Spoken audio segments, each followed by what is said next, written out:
What's up, everybody? It's your girl Barbie J here with the recap and review of Tyler Perry's White House comedy drama, The Oval, Season 6, Episode 7.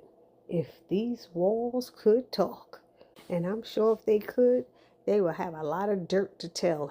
Those walls would be spilling the tea all over the place. Anyway, y'all, before we get started, if you're new here or if you're returning here and have not subscribed to this channel, please take a moment right now, hit that subscribe button, then hit the notification bell and select all. It'll let you know every time I upload any new content to this channel.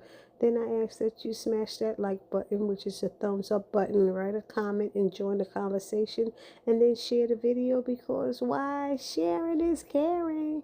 And you want to help this sister's channel grow. That's why you would share it.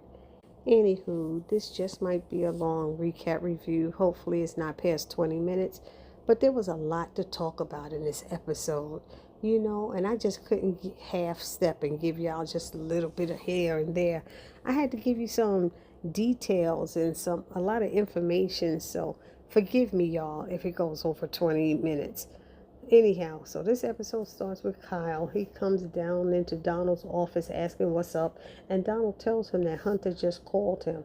And Kyle is saying it's impossible because all of the lines are off. And he said there's no way to hack these lines. He said the only way that Hunter could have made a call from the Oval is if he was in the Oval. And Donald started thinking, and he was like, Kyle's like, what's on your mind? What you thinking? And he said, oh my God, let's go. And they started running.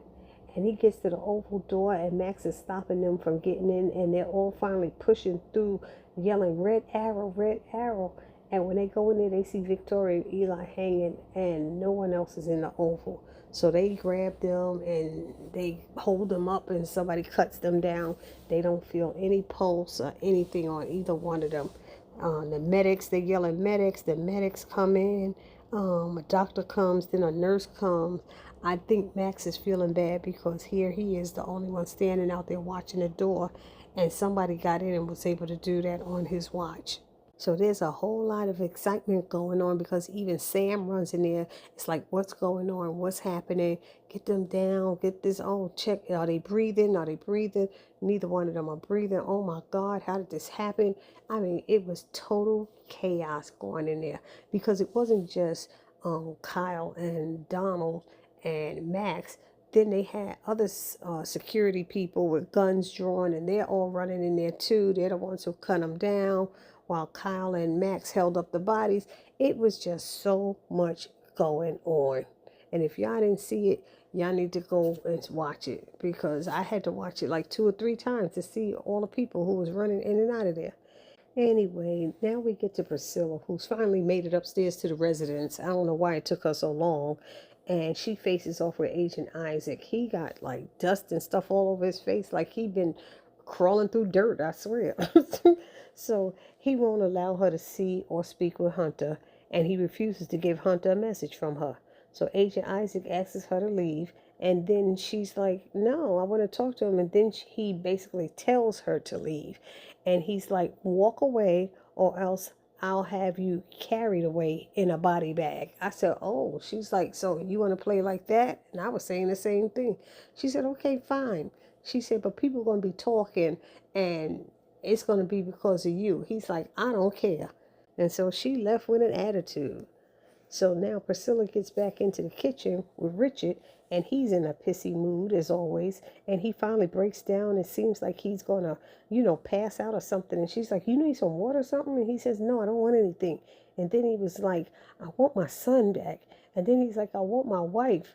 And he's like, I want my father to be a decent human. Then she saw he was like really breaking down. And he says, how could she do this to me? And he said, I was so good to her. And Priscilla says, I know, I know. And he said he wants Nancy to suffer for all she did. She lied about Pinky. And then she let Ruth into the house when she was told not to. And they took their grandbaby. And Richard says this is all her fault. And that Barry would still probably be alive if it wasn't for her. And Priscilla was like, don't say that, Richard, this is not good. He said, you tell me it's not the truth. You know it's the truth. It's her fault. It's all her fault. And she's like, no, Richard, I'm not going to say that. So he says he wants to kill her. And she's like, please, Rich, don't. And he said, yes, I do. He said, you know, I have a body. This won't be my first body on me. You know, I was at war. And she said, well, you're not at war with Nancy. He said, yes, I am. Nancy is the enemy. He was dead serious too. And then his phone rang and he was like, who in the world is calling me? And it was the bank questioning if they had did something wrong because his wife closed all of his accounts. He was like, what? And he put it on speaker. And he said, so she closed my retirement? He said, she closed your checking, your savings, your retirement, your 401k, your Christmas fund, your IRA, and she even cashed out his stocks. And he's like, what? And Priscilla was like, oh my God, I can't believe she did this. She was just losing it. So Richard hung up the phone on the people at the bank and he told Priscilla, I told you, Nancy is the enemy. And he left out the kitchen. And Priscilla closed the kitchen door and leaned up against it and said, I can't believe she did that. Yeah, she did it. She did it. Nancy done lost her damn mind. But what bank allows a wife to go in there and close all of her husband's accounts without contacting the husband sooner, or without getting his permission and stopping it, without having some kind of proof that he okayed it? Husband and wives have arguments all the time. How is it that she's able to do that without his permission? That's his retirement account. It wasn't her retirement account. The checking and savings is one thing. Retirement accounts are different. So now Nancy comes home with Dale, and Sharon is sitting on the steps waiting, wanting to know what's going on and why Miss Nancy is buying so much alcohol. She tells Sharon to come inside, and then she'll tell her everything. Told her she gonna need a drink after she hear it too. So then she tells her that Barry is dead, and Sharon thinks that Kareem did it, and she explains to Miss Nancy, who turns around and tells her that it can't be true because the cult people told Richard that they did it. And Sharon's like, what? So they all confused. And Sharon starts breaking down, crying. And Miss Nancy tells Dale to hug her because she said she don't have any space for her grief right now. I said, the egg, Miss Nancy, you like that? But Sharon pushes him away and says, I'm fine, I'm fine. And she starts crying more. Then we have a scene with Bobby. He gets to the White House with Simone and folks are rushing by. So Bobby stops Alonzo and asks, what's going on? I thought you were off. And he tells him that they were called back and told Red Arrow. And Bobby makes some kind of face and Simone wants to know what that means, but they don't tell her. So Alonzo suggests she speaks to the chief of staff. She says she's going to the Oval, and Alonzo told her it's not a good idea because of some issues they're having. So she's getting pissed, and Bobby says he'll take her to the chief of staff's office. So when they get to Donald's office, they see Alan and Lily sitting in there. Simone is now asking Alan what's going on and where's her husband. Lily says, you not going to speak, Bobby? And he says, hello, Mrs. Winthrop. And then Lily says, hi. And so Simone looked over at her and says nothing. So then Bobby excuses himself and he leaves. Anyways, then Lily, she speaks to Simone and extends her hand and they shake. And then Lily asks what's going on and blurts out, are you and Bobby sleeping together? Because Donald seems to think so. And Simone is like, oh my goodness. She's like, no. She said, I'm a happily married woman. And so Lily says, so am I. And Simone makes some sound and turned to Alan like, like really, stop playing. So she tells Alan she's not going to be sitting there waiting around and that she's going to go to the Oval to see her husband. Alan says he can't let her do that. So Simone says she heard an agent say Red Arrow, and Lily tells them that that's not good. It means the president is down. So she said, come on, we got to go. And Alan said, I'm sorry, you cannot leave. So Simone slaps him with a backhanded slap. Plow. And knocked the crap out of him. And then Alan's up against the door and Lily's pushing him and she knees him in the groin and he falls to the floor. And they step over him and rush out the office. So Alan's laying there and says, I don't get paid enough for this. And then he gets up and goes after them. Next we see Bobby. He walks up to the Oval as Max comes out. He asks what's going on and Max doesn't say much. Then Donald tells them to clear the hallways because he has gurneys coming out. And then we see Eli and Victoria being rolled out with oxygen masks on. Then Donald calls Max and Bobby into the Oval with him, Kyle, and Sam. And Donald tells them they are not to say one word to anyone about this. So they're asking Donald what happened in there. I mean, they just question after question after question. And they're trying to figure out how Hunter got in there. Then Sam mentions something about the slaves back in the day traveling through backways. I'm going to call them the tunnels, that Jason found. So Donald tells Kyle and Bobby to go and check it out, but then Sam mentions some possibility of tripwires and explosives, and Donald told him, then you go check it out since you seem to know so much and take Max and Bobby with you. So now they gotta go and he won't let them get any kind of tactical gear to protect themselves. And when they left, Kyle said, I guess that's a good way to get rid of them. He said, not soon enough. Like he want to kill the three of them. I don't know what Donald's issue is, but that's what I make out of what he said. So as soon as they're gone, Simone, Lily, and Alan come rushing into the Oval, and Simone is furious. She asks where's her husband, and he tells her that he was taken to the infirmary. But before he starts telling that information, he has Kyle take Alan out, and they leave. And he's just talking to Lily and Simone at this point. So Donald says he has a pulse. She's like, he has a pulse. Was it that bad? Oh my God. That mean at one point he didn't have a pulse? He was dead. She was like losing it and freaking out. And I'm like, you've been cheating on this man all this time. Yes, he did you wrong, but you seem to don't care, it seemed like. And now you seem so concerned. And I don't get this when these women do this. When Priscilla did it, I didn't get it either.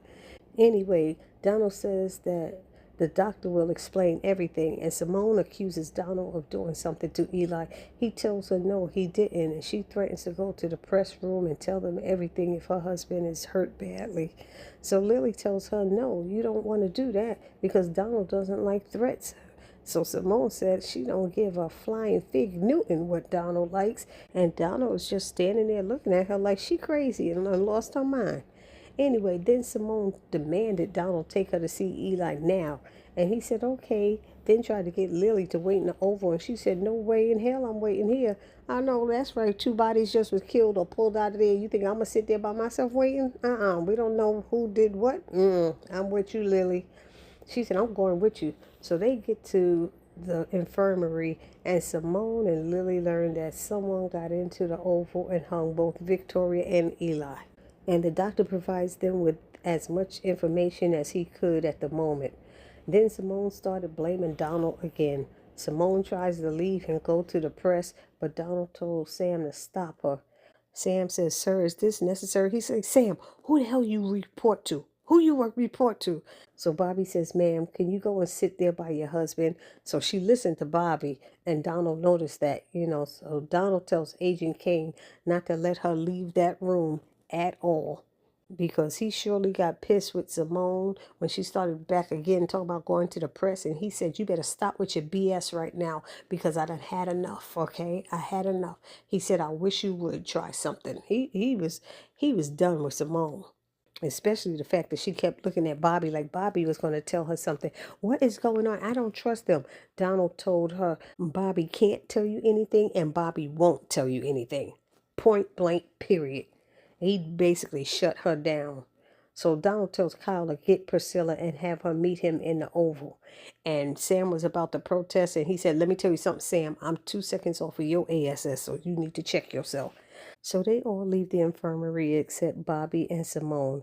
And he tells her he can assure her that Donald didn't do this. And she looks over at Victoria and called her a biatch. And Bobby said, ma'am, that's enough. And he leaves the infirmary. So now we see Sam and Donald. They're walking through the halls, I guess heading towards the Oval. And Sam tells Donald that Hunter got into the Oval via the old tunnels.